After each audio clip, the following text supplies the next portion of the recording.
ለሰው ከእግዚአብሔር ጋር አብሮ ለመኖር ክርስቲያኖች እኒህ ሁለት ነገሮች ያስፈልጉታል። አንዳንድ ሰው በጣም የዋህም አላዋቂም ጭምር ስለሆነ ዋናው እግዚአብሔርን መውደድ ነው። ምን ከሰው ጋር አዳረቀህ ይላል። እንዳይመስላችሁ ክርስቲያኖች፣ ከሰው ጋር ተዳረክም አልተዳረክም ሰውን መውደድ ግዴታ ነው። ዛሬ እግዚአብሔር ተራራ ለተራራ እየዞረ ክብሩን የሚገልጥ እንዳይመስላችሁ። እግዚአብሔር ክብሩን የሚገልጥባቸው ከተራራ በላይ የገዘፉ ከሞት በኋላ ሕይወት ያላቸው ፍጥረታት የተባልን እኛን። ታቦር ተራራ ትዝ ሲላችሁ እግዚአብሔር ክብሩን በዛ ተራራ ላይ እንደገለጠ ስትሰሙ ዛሬስ በኔ ሕይወት መቼ ነው ክብሩን የሚገልጠው ማለት መቻል አለባችሁ።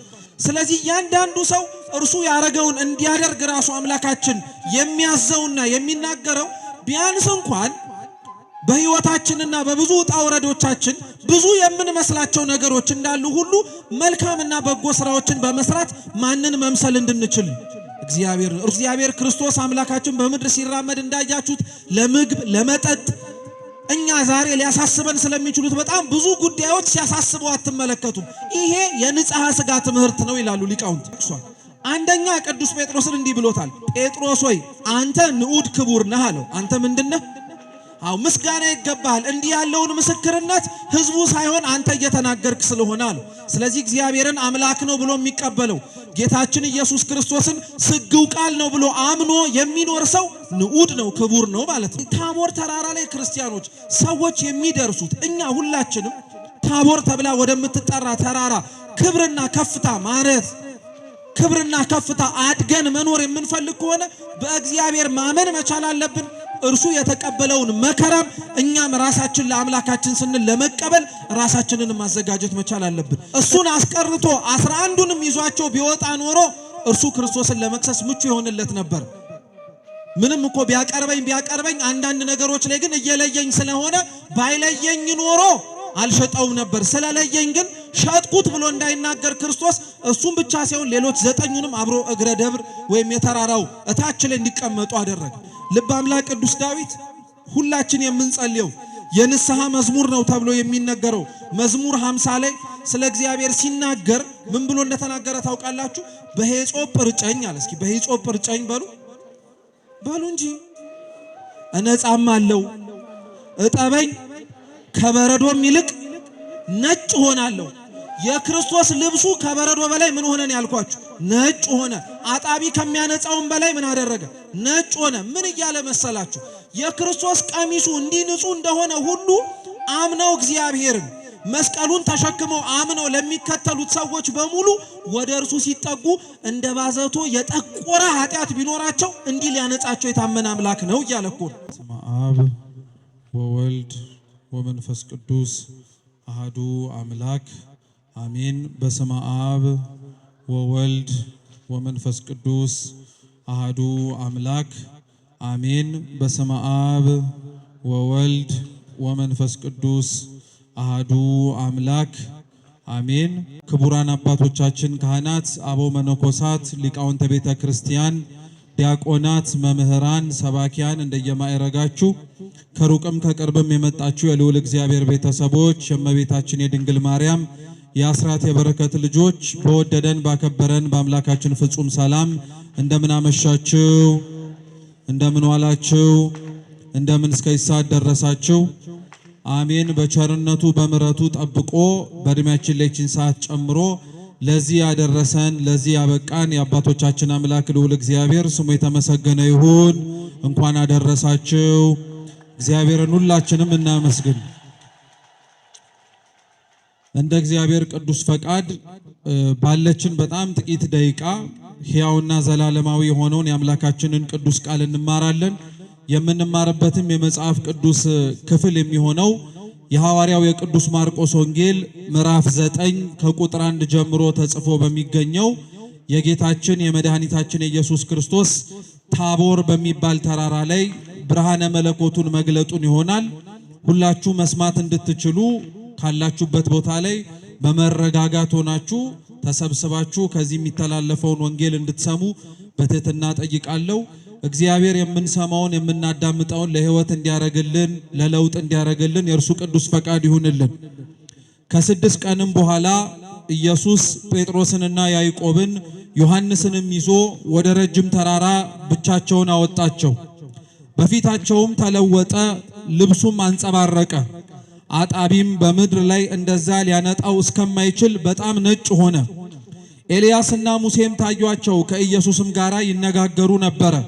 ጴጥሮስም መልሶ ኢየሱስን መምህር ሆይ በዚህ መሆን ለእኛ መልካም ነውና አንድ ለአንተ አንድም ለሙሴ አንድም ለኤልያስ 3 ዳሶችን እንስራ አለው።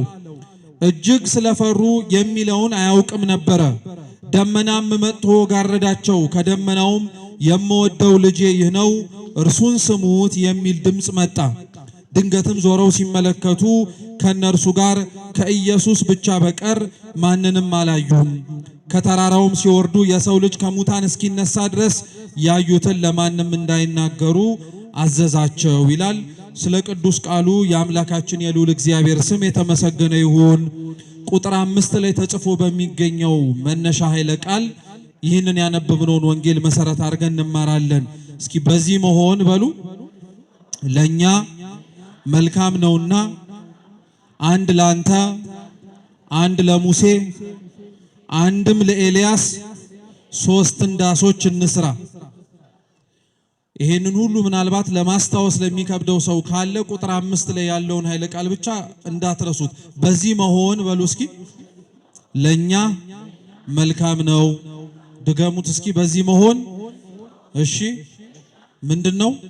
በዚህ ኃይለ ቃል መነሻነት እንማራለን። አምላካችን እንዲያስተምረን፣ እንዲመክረን፣ እንዲገስጸን የእርሱ ቅዱስ ፈቃድ ይሁንልን። የማርቆስ ወንጌል ምዕራፍ 9 ላይ ያነበብነው የጌታችን የመድኃኒታችን የኢየሱስ ክርስቶስ ታቦር በሚባል ተራራ ላይ ብርሃነ መለኮቱን መግለጡ በሌሎችም ወንጌላት በማቴዎስ ወንጌል ምዕራፍ 17 እና በሉቃስ ወንጌል ምዕራፍ 9ም ጭምር ተጽፎ የሚገኝ ታሪክ ነው። ጥቂት ከሆኑ የአረፍተ ነገርና ጥቂት ከሆኑ አገላለጾች ባሻገር አብዛኛው የታሪኩ ጭብጥ ተመሳሳይ ነው። ይሄ ክዋኔ ወይንም ደግሞ ጌታችን ታቦር የሚባል ተራራ ላይ ደቀ መዛሙርቱን ይዞ ከመውጣቱ በፊት ያለው ነገርን መረዳት የታቦር ተራራ ላይ የተገለጠውን ምስጢር ለማወቅ ይረዳል።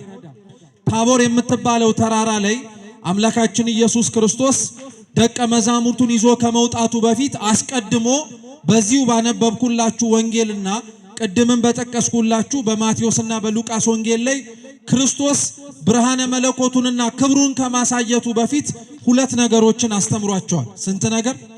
2 ነገር። የመጀመሪያው ፊልጵስዩስ ተብላ በምትጠራ ቂሳሪያ በምትገኝ ከተማ ላይ አምላካችን ኢየሱስ ክርስቶስ ከዚህ ከደብረ ታቦር በፊት አስቀድሞ ለደቀ መዛሙርቱ ጥያቄ ጠይቋቸው ነበረ። ሰዎች የሰውን ልጅ ማን ይሉታል ብለው። ክርስቶስ እውነት ለመናገር ሰዎች የሰውን ልጅ ማን ብለው እንደሚጠሩት ያውቃል። ነገር ግን ደቀ መዛሙርቱ ከሕዝቡ ጋር ቅርበት ስላላቸው እነርሱ ራሳቸው ደግሞ ሕዝቡ ምን ብሎ ለመናገር ቢፈልግ ወይ ደግሞ ያሰበውን እንኳን ለመናገር ቢሻ ቀርቦ ከክርስቶስ ጋር እንደ ደቀ መዛሙርቱ ቅርበት አይኖረው። ስለዚህ የሕዝቡን ሐሳብ ደቀ መዛሙርቱ አብረዋቸው ስለሚውሉ ስለሚያድሩ ምን ብለው እንደሚያስቡ ጠየቃቸው።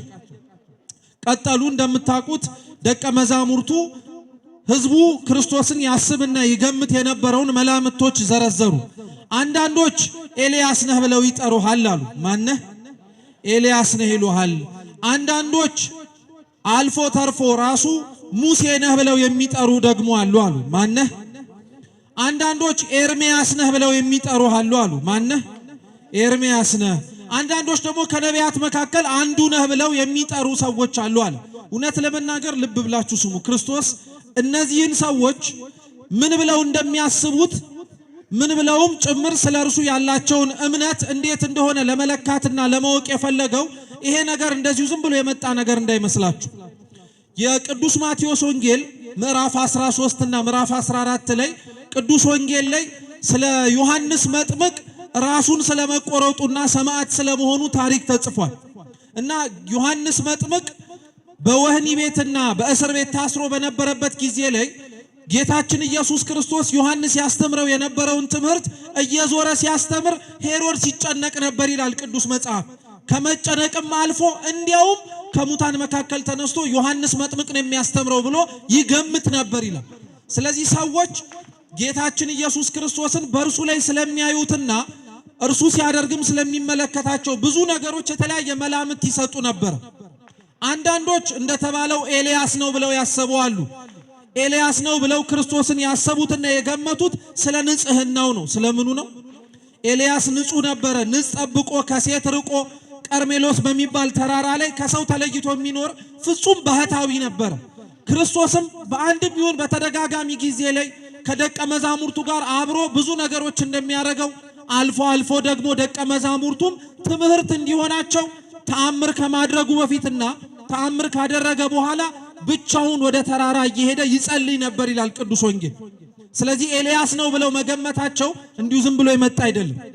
አንዳንዶች ዮሐንስንም ወይንም ደግሞ መጥምቁንም ነው ብለው ያሰቡ ነበሩ። ዮሐንስ መጥምቁና ክርስቶስ ምን አገናኛቸው ልትሉ ትችላላችሁ። ሩቅ እንኳን ባትሄዱ ቅዱስ ወንጌል ላይ ዮሐንስና ክርስቶስ የሚያመሳስላቸው ሁለት ነገር ተጽፎ ታገኛላችሁ። የመጀመሪያው ስብከት ነው። ምን አልኳችሁ? ስብከት ነው። ክርስቶስ ዮሐንስ የሰበከውን ስብከት ይሰብክ ነበረ። ዮሐንስ የሰበከውን ስብከት ደግሞ ጌታችን ኢየሱስ ክርስቶስ መልሶ ይናገረው ነበረ። እርሱም ምን መሰላችሁ? መንግሥተ ሰማያት ቀርባለችና እስኪበሉ ይሄ ስብከት የዮሐንስም ስብከት ነው፣ የጌታችን የኢየሱስ ክርስቶስም ስብከት ነው። ስለዚህ በስብከት አንድ አይነት ስለሚሆኑ ዮሐንስ ነው ብለው የሚያስቡ ነበሩ። ሁለተኛው እዛው ቅዱስ መጽሐፍ ላይ ክርስቶስና ዮሐንስ መጥምቅ የሚያመሳስላቸው ነገር ደግሞ የምታገኙት ምንድነው? ዮሐንስ ጌታችን ኢየሱስ ክርስቶስን ካጠመቀው በኋላ እርሱ ያጠመቀበት ስፍራ ላይ ዮሐንስ ያጠምቅ ሄኖን በሚባል አውራጃ ደግሞ ራቅ ብሎ ጌታችን ኢየሱስ ክርስቶስ ወይም ደቀ መዛሙርቱ ራሳቸው ያጠምቁ ነበር። ስለዚህ እነዚህ አይነት ነገሮች ዮሐንስን ክርስቶስ፣ ክርስቶስን ዮሐንስ ያስብላቸው ነበር። ሙሴስ ምን አገናኝቶት ነው ሙሴ ነው ብለው ያስቡ የነበሩት ብላችሁ የምትጠይቁ ከሆነ ሙሴና ክርስቶስ ደግሞ የሚያመሳስላቸው ምንድነው? ሙሴ ለሕዝቡ ቀናይ ነበረ፣ ሕዝቡን ይወድ ነበረ። እንዲያውም ኦሪት ዘጸአት ላይ ሁላችንም የምናውቀው የሙሴ ትልቅ ለሕዝቡ ያለውን ፍቅር የምታውቁት እግዚአብሔር ሕዝቡ ሲያሳዝነው በበደል ላይ በደል እያበዛ በጣም የተከፋ ነገር ውስጥ ሲከተው ለሙሴ የምታስታውሱት ነገርም ብሎታል። እሱም ይሄንን ሕዝብ ላጥፋውና አንተን በአዲስ ሕዝብ ላይ ልሹምህ ብሎት ነበር። ጌታችን መድኃኒታችን ኢየሱስ ክርስቶስ ይሄንን ለሙሴ ሲለው ግን ሙሴ ለእግዚአብሔር ምን ብሎ ነበር የመለሰለት? እነሱን ከምታጠፋቸው እኔን ከሕይወት መጽሐፍ ምን አደርገኝ። ሙሴ እያረገ ያለው ነገር ባጭሩ ምን መሰላችሁ? ሌላው ከሚሞት እኔ ልሙት እያለ ነው። ክርስቶስስ እንደ ሙሴ ሕዝቡ ሁሉ፣ ሀገሩ ሁሉ፣ ዓለሙ ሁሉ የሰው ልጅ ከሚሞት ማን መሞትን መረጠ? ራሱ። ስለዚህ ሙሴ ነህ ቢሉትም ሩቅ የሆነ ነገር አይደለም፣ ተመሳሳይ የሚያቀራርባቸው ነገር ስላለ ነው። ቀጠሉና ደግሞ ከነቢያት መካከል አንዱ ነህ አሉት። ከምኖቹ መካከል? ከነቢያት መካከል። ነቢያት ብለው እስራኤላውያን የሚቆጥሯቸው ሁለት ነቢያትን ብቻ ነው። ሌላ ነብይ ሳይኖር ቀርቶ አይደለም። ግን ለእስራኤላውያን ትልቅ ትርጉም ያላቸው ነቢያት ሁለት ናቸው። የመጀመሪያው ሙሴ ነው። ከነበሩበት ከግብፅ ባርነት አስወጥቶ ነፃነትን ማየት እንዲችሉ ስላስቻላቸው። ሁለተኛው ነቢያት ብለው የሚጠሩት ደግሞ ኢያሱን ነው። ኢያሱ ደግሞ ከሙሴ ቀጥሎ ሕዝቡን ምድረ ርስት ከነዓን ያስገባቸው እሱ ስለሆነ ነው። እንዳልኳችሁ ሙሴ ክርስቶስ፣ ክርስቶስ ሙሴ ይባላል። ኢያሱም ክርስቶስ ይባላል።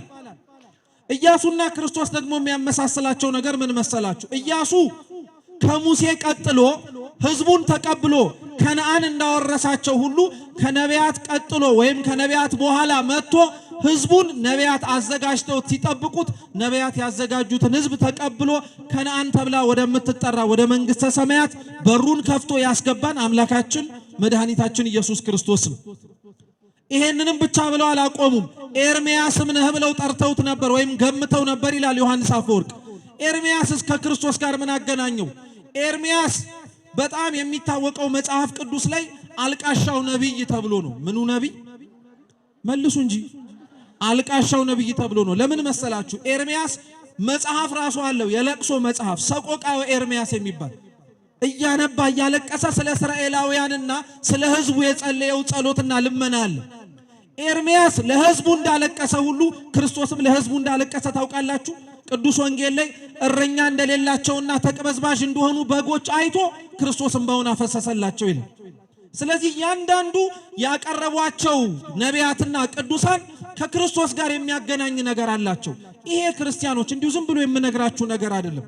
እያንዳንዱ ሰው በሕይወቱ ሲኖር ክርስቶስን ሊመስልበት የሚገባው የሆነ የጽድቅ ሥራ ሊኖረው ያስፈልጋል።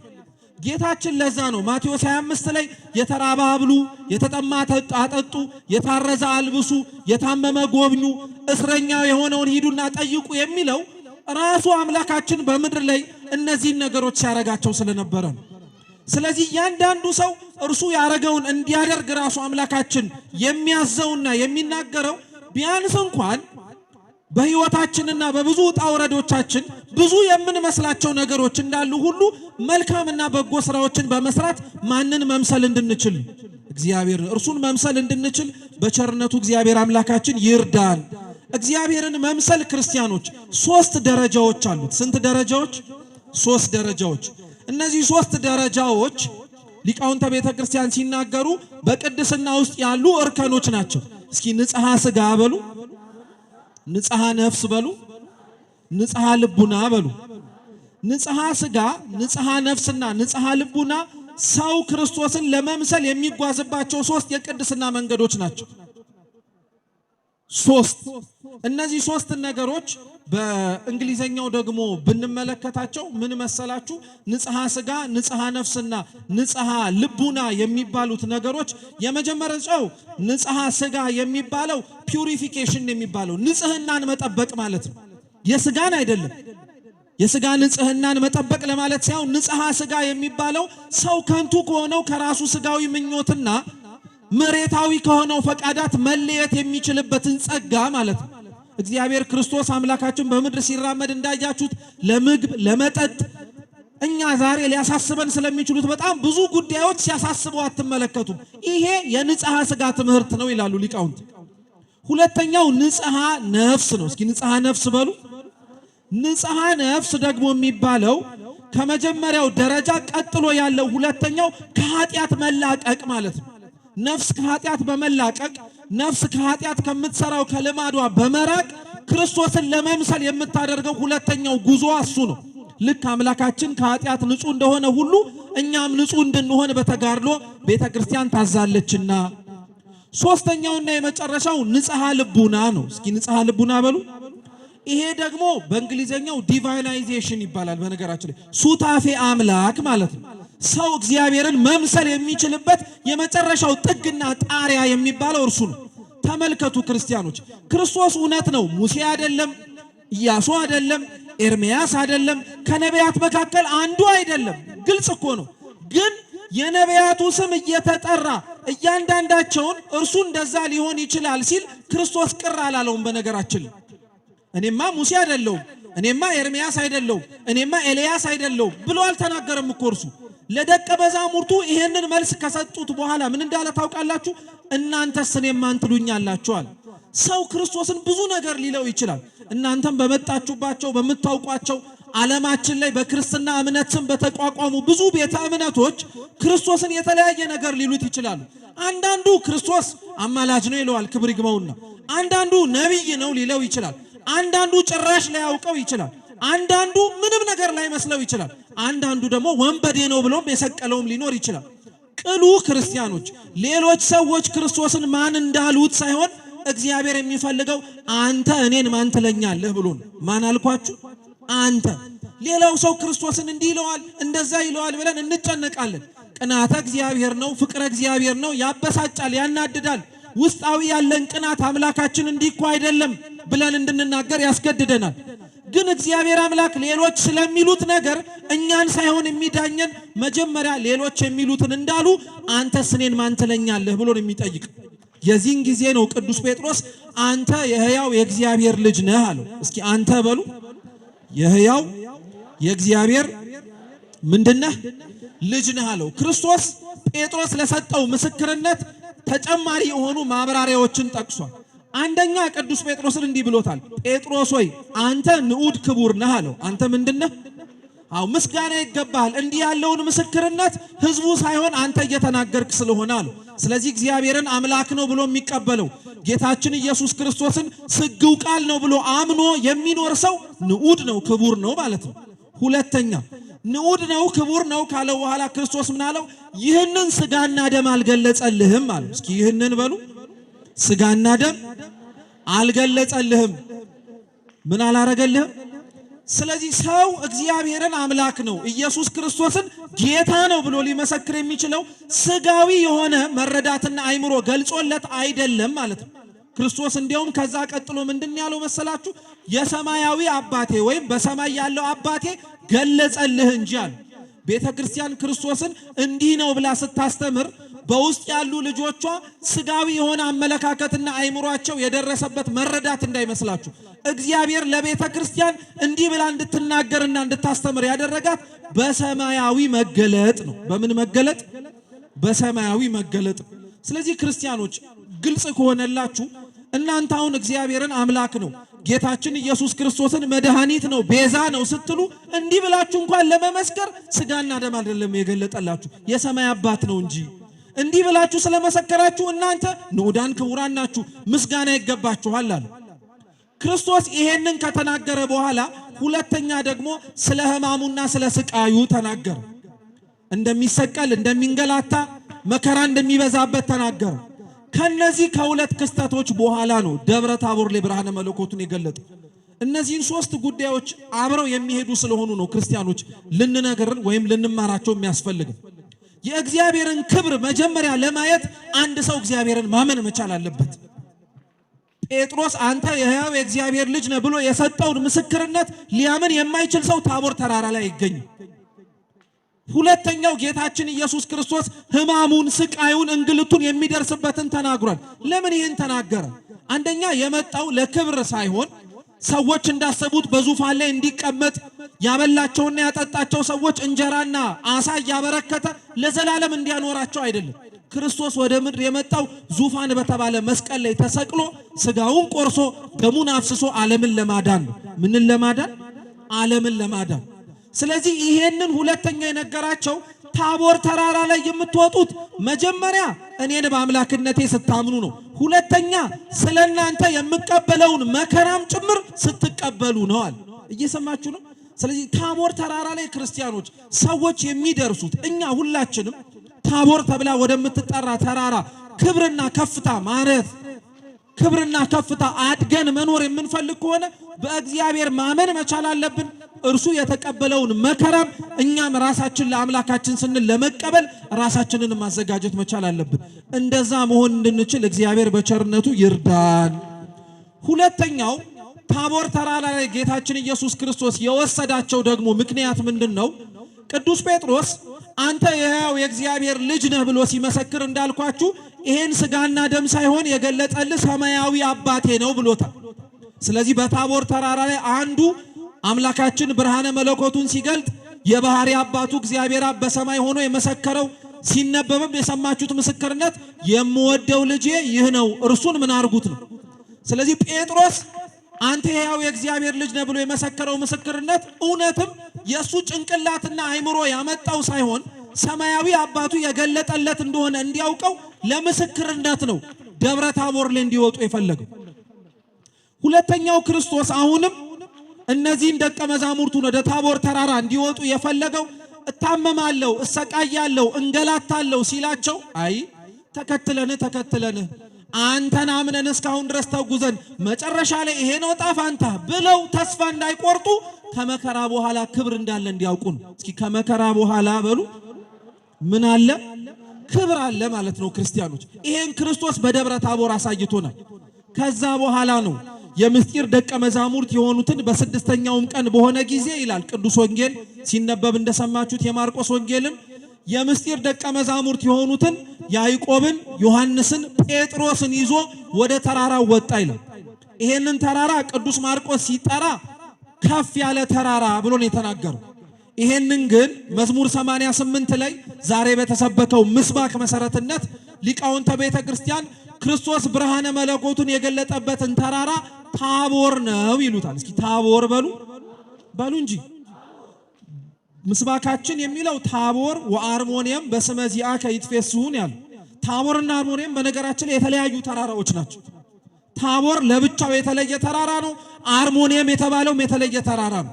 ሊቃውንተ ቤተ ክርስቲያን ግን ክርስቶስ ብርሃነ መለኮቱን ገልጦበታል ያሉት የትኛውን ተራራ ነው? እስኪ ታቦር በሉ። ታቦር ተራራ ነው። እዚህ ታቦር ተራራ ላይ ታዲያ እንዳልኳችሁ ደቀ መዛሙርቱን ይዞ ወጣ። ክርስቲያኖች ልብ ብላችሁ ስሙ። ክርስቶስ የሚከተሉት ሐዋርያት ቁጥራቸው ስንት ነው? መልሱ እንጂ ስንት ነው? ይዟቸው የወጣው ስንት ናቸው? ስንት ይቀራሉ ማለት ነው? 9 ሐዋርያት ይቀራሉ ከታች ማለት ነው። እነዚህ 9 ሐዋርያት የቀሩት ከነዚህ ከ9ኙ መካከል ጌታን አሳልፎ የሚሸጠው ይሁዳ ስላለ ነው። እሱን አስቀርቶ 11ዱንም ይዟቸው ቢወጣ ኖሮ እርሱ ክርስቶስን ለመክሰስ ምቹ ይሆንለት ነበር። ምንም እኮ ቢያቀርበኝ አንዳንድ ነገሮች ላይ ግን እየለየኝ ስለሆነ ባይለየኝ ኖሮ አልሸጠውም ነበር። ስለለየኝ ግን ሸጥኩት ብሎ እንዳይናገር ክርስቶስ እሱም ብቻ ሳይሆን ሌሎች 9ኙንም አብሮ እግረ ደብር ወይም የተራራው እታች ላይ እንዲቀመጡ አደረገ። 3ቱን ብቻ ይዞ ወጣ። እነዚህን 3ቱን ይዞ ክርስቶስ ወደ ተራራ ሲወጣ እየተመለከቱትና እያዩት መጀመሪያ ፊቱ ተለወጠ ይላል። ምኑ ተለወጠ? ፊቱ ተለወጠ። ፊቱ እንደ ፀሐይ ማብራት ጀመረ። ለምሳሌ እንዲያመቸን በመናውቀው ለመናገር ያክል ነው እንጂ እውነት ለመናገር የክርስቶስ ፊት ያበራው ከፀሐዩም በላይ ነው። ልብሱም አንጸባረቀ ይላል ቅዱስ ሉቃስ፣ ቅዱስ ማርቆስ፣ ቅዱስ ማቴዎስ ስለ ክርስቶስ ልብስ ማንጸባረቅና መናገር ሲናገሩ 2 ነገሮችን ይናገራሉ። ቅዱስ ማርቆስ አጣቢ ከሚያነጻው በላይ ነጻ ይላል። ምን ከሚያነጻው በላይ? አረ መልሱ ባካችሁ። ያለ ምክንያት አይደለም እያንዳንዱን የማስብላችሁ። አጣቢ ምን ከሚያረጋው በላይ? ከሚያነጻው በላይ ነጻ ይላል። ሌሎቹ ደቀ መዛሙርት ይህን ታሪክ የጻፉት ደግሞ ከበረዶ በላይ ነጻ ይላሉ። ከምን በላይ? በረዶና ከአጣቢ በላይ የሚያነጻ ነገር እስከሚያነጻው ድረስ ልብሱ ነጻ ተብሎ የተነገረለት ክርስቶስ ትንቢቱ የእውነትም እንደተፈጸመ እንናቀው። ልበ አምላክ ቅዱስ ዳዊት ሁላችን የምንጸልየው የንስሐ መዝሙር ነው ተብሎ የሚነገረው መዝሙር 50 ላይ ስለ እግዚአብሔር ሲናገር ምን ብሎ እንደተናገረ ታውቃላችሁ? በሄጾብ እርጨኝ አለ። እስኪ በሄጾብ እርጨኝ በሉ እንጂ እነጻም አለው እጠበኝ ከበረዶም ይልቅ ነጭ ሆናለሁ። የክርስቶስ ልብሱ ከበረዶ በላይ ምን ሆነን ያልኳችሁ? ነጭ ሆነ። አጣቢ ከሚያነጻውን በላይ ምን አደረገ? ነጭ ሆነ። ምን እያለ መሰላችሁ? የክርስቶስ ቀሚሱ እንዲህ ንጹህ እንደሆነ ሁሉ አምነው እግዚአብሔርን መስቀሉን ተሸክመው አምነው ለሚከተሉት ሰዎች በሙሉ ወደ እርሱ ሲጠጉ እንደ ባዘቶ የጠቆረ ኃጢአት ቢኖራቸው እንዲህ ሊያነጻቸው የታመነ አምላክ ነው እያለ እኮ ነው። እንዲህ የታመነ አምላክ ነው አለ። ፊቱ አንጸባረቀ፣ ልብሱም ነጭ ሆነ። ከዛ በኋላ ጌታችን ኢየሱስ ክርስቶስ በቀኙና በግራው ሙሴና ኤልያስ ቆመው ተመለከቱ። ሙሴና ኤልያስ ቅድም እንደነገርኳችሁ ህዝቡ ክርስቶስ ከሆነ ይሆናል ብለው የሚያስቧቸው 2 ነቢያት ነበሩ። ክርስቶስ ሙሴና ነቢያትን ጠራና ግን አይ ሙሴም አይደለም ኤልያስም አይደለም እርሱ የሙሴም የኤልያስም አምላክ እንደሆነ እንዲያውቁ ሙሴና ኤልያስን ጠራ። አንድ ሙሴና ኤልያስን ጠራቸው። ሙሴ ህጋዊ ነው፣ አግብቶ የወለደ ነው። ኤልያስ ግን ንጽ ጠብቆ የኖረ ንጹህ ባህታዊ ነው። ሙሴና ኤልያስን ጠራቸው ማለት እግዚአብሔር ካለበት ቦታ ያገቡ ሰዎችም ይኖራሉ፣ ሳያገቡ በንጽህና የኖሩ በነኮሳትም አብረው ይገኛሉ እያለ ነው። እየሰማችሁ ነው? ሙሴ የህግ ምሳሌ ነው። ኤልያስ ደግሞ የፍቅር የቅንዓተ እግዚአብሔር ምሳሌ ነው።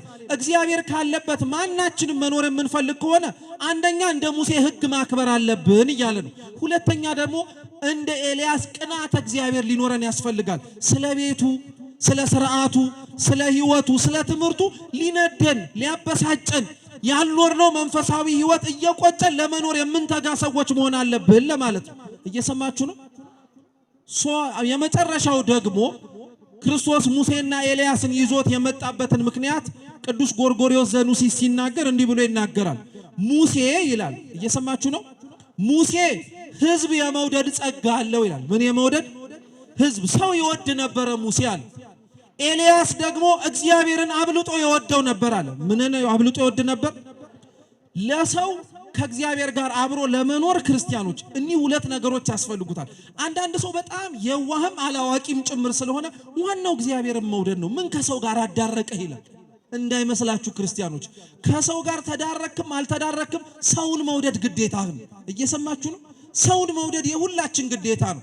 የምንወድበት ልክና የምናፈቅርበት መጠን እንደ ቅድስናችን ሊለያይ ይችል ይሆናል እንጂ ማናችንም መርጠን እንድንወድ መርጠን እንድንጠላ አልተፈቀደልን።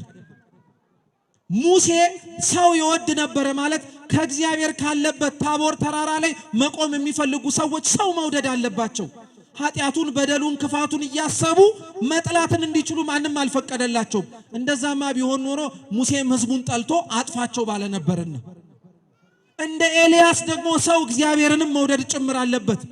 ለእግዚአብሔር ያለውን ፍቅር ኤልያስ በጽኑ ያስመሰከረው ክርስቲያኖች ለአንድ ለተገፋ ናቡቴ ተብሎ ለሚጠራ ሰው ከነገስታት ፊት ቆሞ በመከራከር ለአንዲት ነፍስ ብሎ ሰማይን እንዳታዘንብ ራሱ ብሎ 3 ዓመት ለጉሞ ነው። ኤልያስ ይህንን ሁሉ ነገር እኮ ሲያደርግ ክብሩን ይታወቅለት ከነቢያት መካከል አንዱ እንደሆነ እንዲመሰከርለት አይደለም። ነገስታቱ አክዓብና ኤልዛቤል እግዚአብሔርን መዳፈራቸው ምን ያክል ዋጋ እንደሚያስከፍልም ጭምር እንዲያውቁት ነው። ኤልያስ እግዚአብሔርን እንደወደደ ታቦር በተባለ ተራራ ላይ ለመቆም የሚፈልግ ማንም ሰው ካለ እግዚአብሔርን መውደድ መቻል አለበት።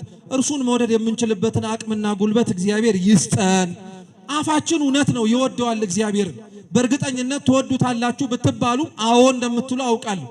እግዚአብሔርን ግን መውደዱ አንድ ሰው የሚታወቀው ክርስቲያኖች ቅዱስ ዮሐንስ በመልእክቱ እንዲላል ማንም ሰው የሚያየውን ወንድሙን እያየ እየጠላው የማያየውን እግዚአብሔር እወደዋለሁ ብሎ ቢናገር እርሱ ውሸታም ነው ያለው።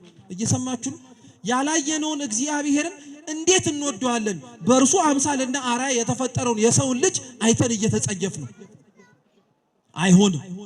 ስለዚህ ሙሴን ኤልያስን ጠራ። የምስጢር ደቀ መዛሙርት የሚባሉትን ያዕቆብ፣ ዮሐንስን፣ ጴጥሮስን ከፊት ለፊታቸው አስቀመጣቸው። ብዙም ሳይቆዩ የተለመደው የቅዱስ ጴጥሮስ ፈጠን ብሎ የመናገር ንግግሩን ጀመረ። ምን አለ? ጌታ ሆይ በዚህ መኖር ለኛ መልካም ነው አለ። እስኪ በዚህ መኖር በሉ። ለማን መልካም ነው?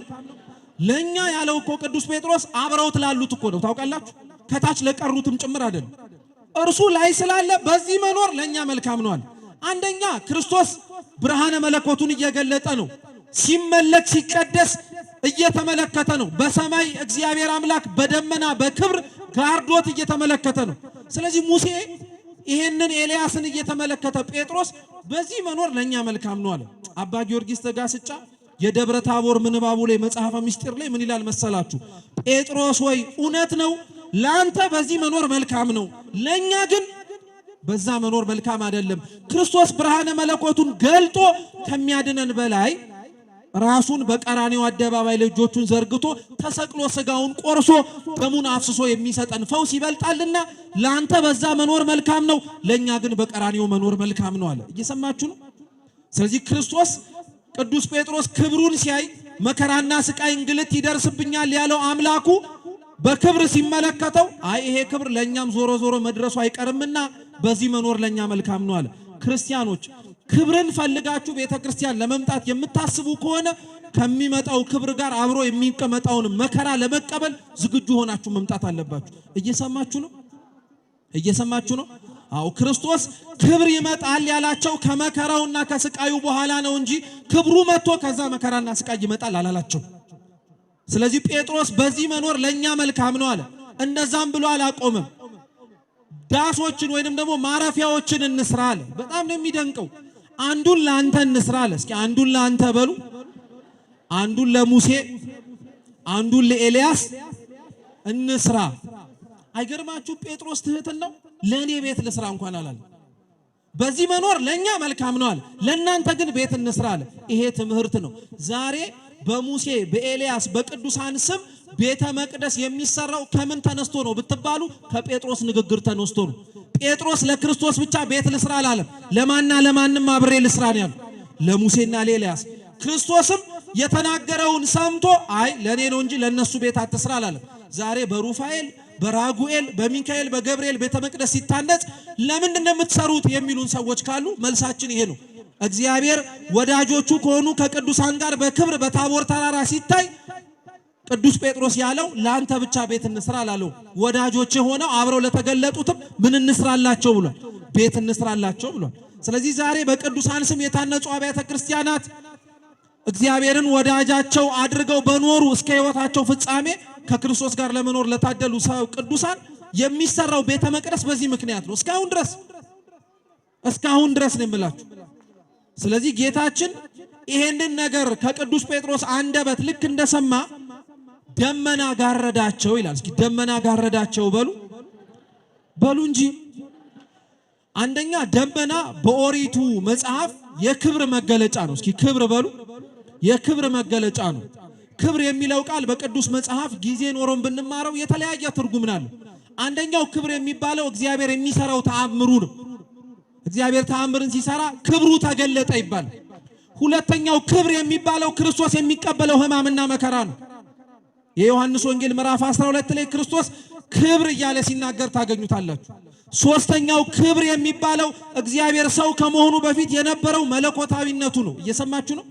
ስጋን ከመዋሃዱ በፊት ስጋን ሳይነሳ ከናቱ በፊት በአባቱና በመንፈስ ቅዱስ አብሮ በነበረው በዙፋኑ የነበረው ሁኔታ ክብር ይባላል። ክርስቶስ የመጨረሻይቱ ሰዓት ስትደርስ አባት ሆይ ዓለም ሳይፈጠር በነበረኝ ክብር አክብረኝ ሲል አልሰማችሁትም? ክብር የሚባለው እርሱ ነው። ደመናው ጋረዳቸው የተባለው ክብር ግን ምን መሰላችሁ? አንደኛ ደመናው የጋረዳቸው እንስራ ያለውን የቅዱስ ጴጥሮስን ንግግር በማንሳት ነው። ጴጥሮስ ዳስ እንስራን ያለው ወይንም ደግሞ ድንኳን እንትከል ያለው፣ እግዚአብሔር አብ ግን የምወደው ልጄ ይህ ነው እርሱን ስሙት የሚለውን ምስክርነት ከመስጠቱ በፊት መጀመሪያ ደመና እንዲጋረድ ያደረገው እናንተ በምትሰሩለት ቤት ሳይሆን እርሱ ለክብሩ ከፍ ባለው በዙፋን የሚኖረው አለ። ይሄ ትምህርት እኮ ነው ክርስቲያኖች። እኛ ገና ለገና በቀለም አስጊጠን በምን አስጊጠን ቤተ መቅደስ ስለሰራን አንዳንድ ሰው አይኑ የሚቀላበት ሰው አለ። አልበዛም ወይ ለእግዚአብሔር ቤት አልበዛም ወይ? ይሄ ሁሉ መሽቆጥቆጥ ምን ያደርጋል ይላል። ኧረ በስመ አብ አንሶን ነው እንጂ ከዚህ በላይ ለእግዚአብሔር ብናደርግለት እውነት ለእርሱ በጣም ሲያንሰውም ጭምር። ደመና የተባለው ከዳስ የሚበልጥ ነገር ነው።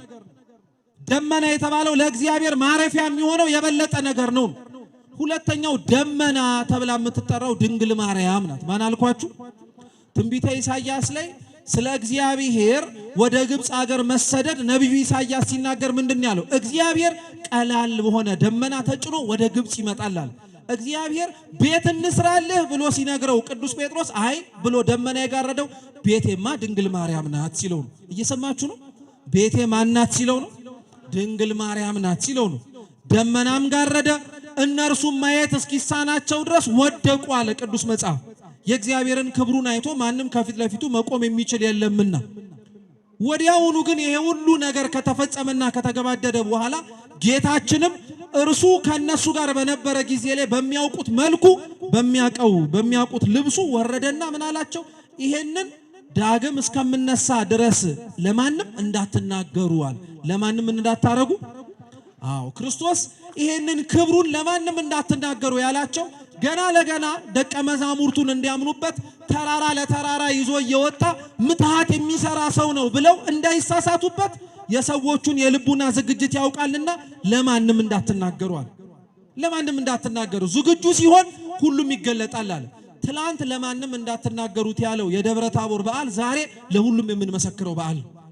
ትላንት ክርስቶስ ብርሃነ መለኮቱን እንደ ፀሐይ ሲያበራ አጣቢ ከሚያነጣው በላይ በረዶ ነጭ ሆኖ ሲመለከት ማየት ባንችል ዛሬ በምናበራው ችቦ ውስጥ ግን እግዚአብሔር አምላክን ብርሃኑን ገልጣ ቤተክርስቲያን ታስተምርበታለች። በመጨረሻም ክርስቲያኖች ቅዱስ ጴጥሮስ በዚህ መኖር ለኛ መልካም ነው ብሎ ሲናገር ለምን እንዳለ ምክንያቱን ልንገራችሁና እንጨርስ ትምህርታችንን። ቅዱስ ጴጥሮስ በዚህ መኖር ለኛ መልካም ነው ብሎ ሲናገር ታቦር የምትባለው ተራራይቱ የቤተ ክርስቲያን ምሳሌ ናት። በታቦር ተራራ እግዚአብሔር ክብሩን እንደገለጠ ሁሉ ዛሬም በቤተ ክርስቲያን ክብሩን ስራውን ያሳያልና ታቦር በምትባል ቤተ ክርስቲያን ተብላ በምትጠራ ተራራ ላይ ሕግ አለ እንደ ሙሴ፣ ፍቅረ እግዚአብሔር አለ እንደ ኤልያስ፣ እንደ ጴጥሮስ፣ እንደ ያዕቆብና እንደ ዮሐንስ ደግሞ እስኪ አብራችሁን በሉ እምነት በሉ እንጂ ተስፋ፣ ፍቅር አለ። በቤተ ክርስቲያን ለኛ ከምንሰደድባቸው ከዓለም መቅበዝበዛችን ሁሉ ተጠልለን ለማረፍ የምንመጣው ለምንድን ነው? ምን አለ ቤተ ክርስቲያን ምንም ሳይኖር ዝም ብለህ ለምንድን ነው መታ የምትቀመጠው የምትባሉ ከሆነ ቤተ ክርስቲያን ድምፅ ባታወጣ እንኳን ታቦር ተራራ ናትና በእሷ ዘንድ እምነት፣ ተስፋና ፍቅር ስላለን ዛሬ የጎደለን እግዚአብሔርን ማመን ነው። ዛሬ ያጣነው በእግዚአብሔር ተስፋ አድርጎ ነገ የተሻለ ነገር ይሆናል ብለን ነው። ዛሬ ያጣነው እግዚአብሔርን መውደድም ሰውንም መውደድ ነው። ይሄንን ልንማር ታቦር የምትባል ቤተክርስቲያን ላይ እንገለጣለን፣ እንመጣለን። በዛ መኖር ለኛ መልካም ነው ያለው ቅዱስ ጴጥሮስ ለዛ ነው። ሊቃውንተ ቤተ ክርስቲያን በተለይ ደግሞ የመልክዓ ሥላሴ ደራሲ ግን ታቦር የሚባለው ተራራው ሰው ነው ብሎ ይናገር። እስኪ ታቦር በሉ እንጂ ማን ነው ታቦር? ማን ነው? ተራራ ብቻ ሳይሆን ሰው ነው። እስኪ በሉ።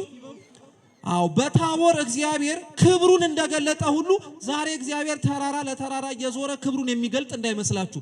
እግዚአብሔር ክብሩን የሚገልጥባቸው ከተራራ በላይ የገዘፉ ከሞት በኋላ ሕይወት ያላቸው ፍጥረታት የተባልን እኛን ታቦር ተራራ ትዝ ሲላችሁ እግዚአብሔር ክብሩን በዛ ተራራ ላይ እንደገለጠ ስትሰሙ ዛሬስ በኔ ሕይወት መቼ ነው ክብሩን የሚገልጠው ማለት መቻል አለባችሁ። ዛሬስ መቼ ነው እግዚአብሔር በታቦር ተራራ ላይ እንደተገለጠው በኔ የሚገለጠው? ልብሱ ነጭ እንደሆነው እኔን የሚያነጻው፣ ፊቱ እንዳንጸባረቀው እኔንም በምግባር በሃይማኖት ወዝ እንዳንጸባርቅ የሚያደርገኝ፣ ደቀ መዛሙርቱ እንደተገኙበት እኔስ ከቅዱሳን ኅብረት መቼ ነው የምጨመረው ብለን የምንናገርበትን በዓል እንድናስታውስ ነው። ችቦ ሲበራ መዝሙሩን ስንዘምር ቡሄ በሉ ስንል ይሄ ሁሉ ክርስቲያኖች ማዕከሉ እኛን እግዚአብሔር ካለበት ተራራ ላይ ማውጣት፣ እግዚአብሔር ክብሩን የገለጠበትንም ተራራ እኛ እንድንሆን ማስቻል። ይህንን ክብርና ማዕረግ ለማየት እግዚአብሔር በቸርነቱ ሁላችንንም ይርዳን። የሰማነውን በልቦናችን ሰሌዳ ይጻፍልን። ወስብሐት ለእግዚአብሔር።